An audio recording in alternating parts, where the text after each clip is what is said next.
so much for kind introduction. I'll wait for a second while people will settle down, because today you won't see any slides from me. There'll not be like a boring lecture, because should be no slides after lunch. And then we're going to start as soon as we're ready. Today I'm going to share with you a story of a girl whose name was Jay. And this is a very personal story for me. First time I've heard about Jay in 2017, when I was back in my hometown. It was freezing winter, and I met with my best friend and was sitting at the cafe. And despite this horrible weather outside, he felt so warm. He was so sunny, and he was so shiny inside because he was in love, and he was sharing with me the story that he met her, Jay. So I knew that very soon I'm going to meet his wife-to-be. And literally a couple weeks after, I went inside the restaurant and I saw her. She was walking down the stairs, brilliant, gorgeous. She was so beautiful, and this radiant smile that really was so attractive. Well, I think women will understand me. When you see the wife-to-be of your best friend, you have this pinching sensation of a little bit of jealousy and admiration. And that's how I felt. Well, and Jay was way more than just beauty. She was super smart. She graduated from one of the top schools of the country. She was holding the CEO position of the very famous startup company. She also was surrounded by brilliant friends. I think she was kind of like a point of attraction. Everyone wanted to be next to her. Everyone wanted to spend time with her. So it felt like everything is perfect. Amazing couple, brilliant future, great education, great career, and good relationship with the family. What could be wrong? And you know what was wrong? That something was going on behind all this picture, behind of this perfection, and something was slowly declining, but no one could notice it, even Jay.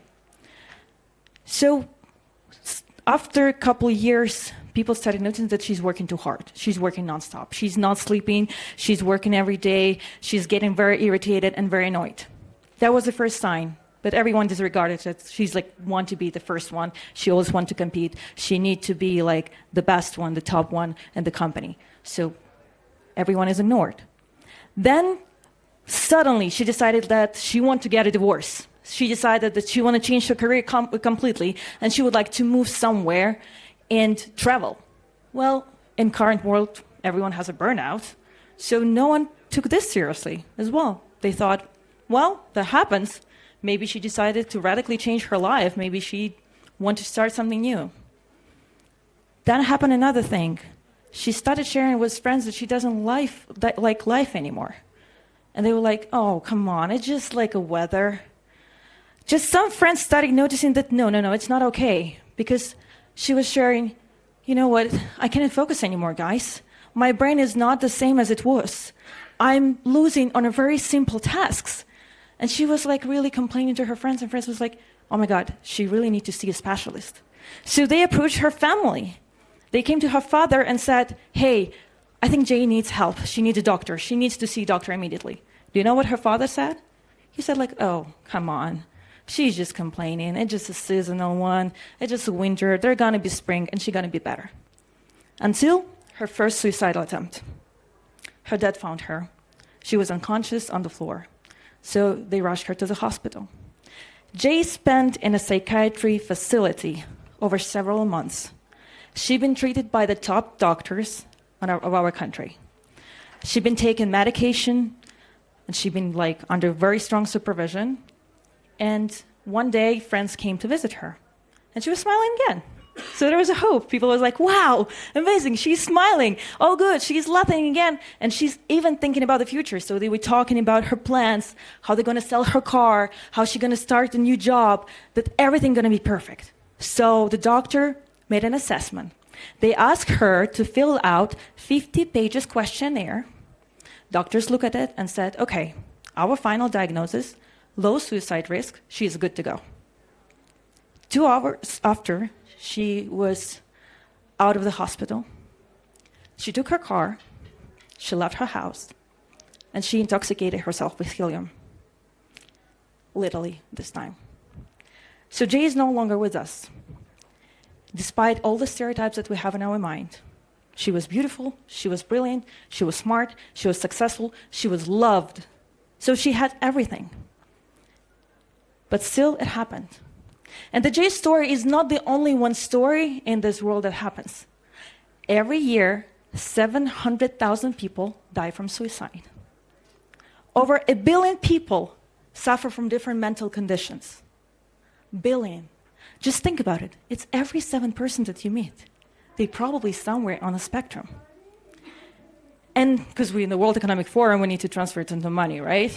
So talking about the economic perspective, it costs us over $1 trillion a year, which is like a significant percentage of the whole global capital. And this is a very sad story because despite all the innovations, the field of psychiatry really left behind. And the Jay story reflects a lot of small and important things that are combining to that number. First of all, she was not able to notice anything, that something going wrong with her. There is no way to measure. There is no scales. You cannot measure your fever and understand that you are unwell. You're just thinking that maybe I'm not sleeping enough, maybe I'm just under stress, maybe I just need to get a divorce and it's all because of my husband. You think a lot of different things, but not that you are sick and you're mentally unhealthy. There were friends who didn't see anything else just because they also have no idea how to see it, because we have stereotypes that depressed person should be, I don't know, sad all the time. That's what they're expecting. That's what Netflix says to us. Well, there also was doctors. There also was psychiatrists who misdiagnosed her. So they had all the questionnaires, all the tests, and still they decided that she's low risk of suicide. And finally, there was treatments that wasn't effective. So she replicates every single issue, from stigma to the lack of effective medications. And I'll tell you numbers. Do you know how effective is current medications? Just only 30%. So meaning that the rest 70%, I have to suffer. Do you know how many people are misdiagnosed? 70%. Crazy number, right? I want you to raise your hand if you have somebody who ever suffered from any mental condition. Well, plenty of people in the room. So we all know somebody who had the mental condition, and probably we know somebody who is silently suffering. But there is a hope. Despite the fact that psychiatry is lagging behind, and that we're still making diagnoses based on the questionnaires, we're literally asking people, are you depressed? And then we're giving them, okay, here's a depression. We have hope in the form of AI, and you'll ask me why. For that, I need to go back and explain the reason behind these problems. As I already mentioned, psychiatry is one of the fields where you don't have any biological evidence or anything measurable. So you basically make your diagnosis just asking questions or listening to a person's story. That's why we have all these issues. Like when you have a chest pain, just for example, you go to the doctor, they do x-ray, they do blood tests, I don't know, they measure your vitals, and they just say, that's what's happening with you. They identify your treatment, they identify your diagnosis, and all good, and you have a chance to improve your state. But when it comes to mental health, it's different. And there is one word which explains the reason. And this word is heterogeneity. What is a heterogeneity? Heterogeneity is when behind the same symptomatic profiles lies very different, diverse biological reasons that we cannot explain. I'll give you an example so you understand. If you have fever, if you have headache, and for example, you're coughing, it means can be different disorders. It might be a lung inflammation, it might be simple flu, it might be COVID, whatever. This is an example of heterogeneity. Same with psychiatry, but worse. Psychiatry developed in a very interesting fashion. The diagnosis was built only on symptomatic profile, where people were saying that they're feeling depressed, that they have lack of sleep, less appetite, or something like that.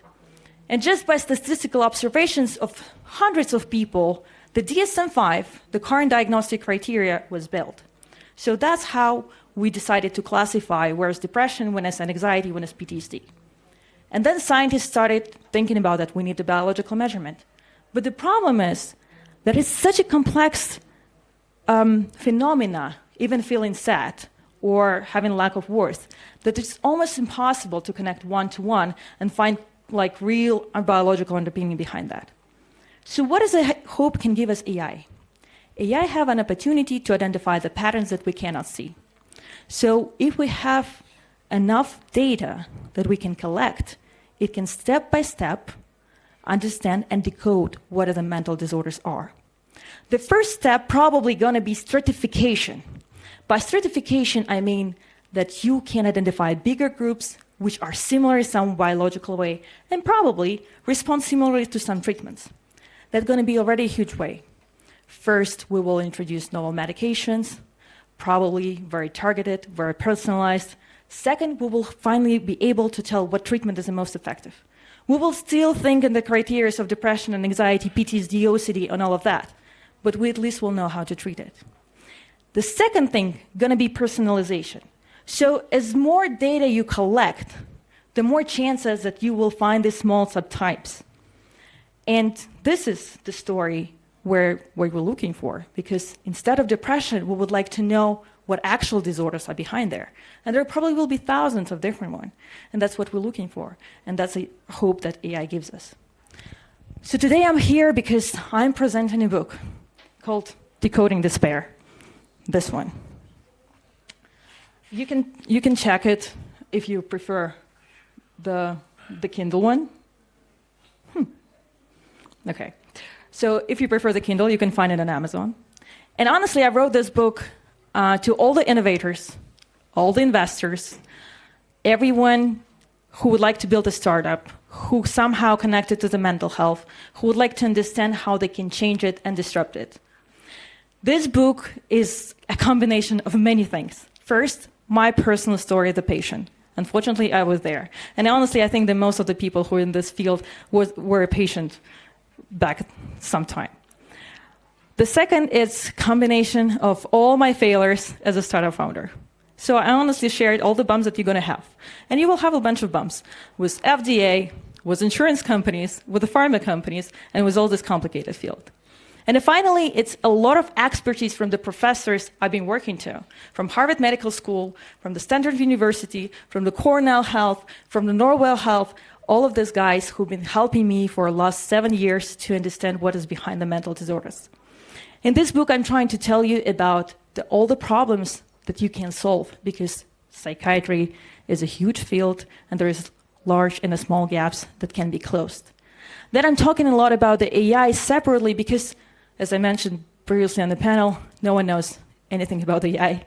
Everyone thinks it's just LLMs right now or ChatGPT, and they don't really understand what they need to implement AI. They don't understand what kind of tasks AI actually can do and what is necessary to implement the AI successfully. What kind of data we need, what kind of architecture, how to set the right target. And then finally, I'm speculating a little bit on what technologies I'm expecting to happen in the next 5 to 10 years. Something that's very close by and easy to implement because we have already everything. And yeah, we have some technologies like that that can be here today. Like, for example, one of the things that I believe in, spoiler alert, that we can predict from social media, like Facebook, or activities on your Amazon, who potentially suicidal, and sends this data to emergency systems. We have a lot of data collected already, and all our behavioral patterns give us access to understand that. And I'll be talking to some more important technologies which will understand the biological underpinnings behind depression and anxiety and schizophrenia, something that will finally change the world, will probably change the diagnostic criteria, and most importantly, help with drug development and identifying the right treatment. So I know that people here are decision makers, policy makers, or just active people who would like to do something. And I'm really glad that I can be here today with you and tell you about my book. So I hope you're going to share about this book with other people or enjoy reading it, because I really would like to inspire you to do and take some action to work on that field. Because one person told me, you know, Mariam, this problem is so big that it became nobody's problem. And this is scary. And I don't want to believe that. I really want to believe that the global communal effort, when somebody and different people around the world will be slowly in small parts of this puzzle, we finally can decode despair. So thank you very much for your time today. Happy to talk to you after, sign a book if you want it. And thank you for the stage and your attention. you.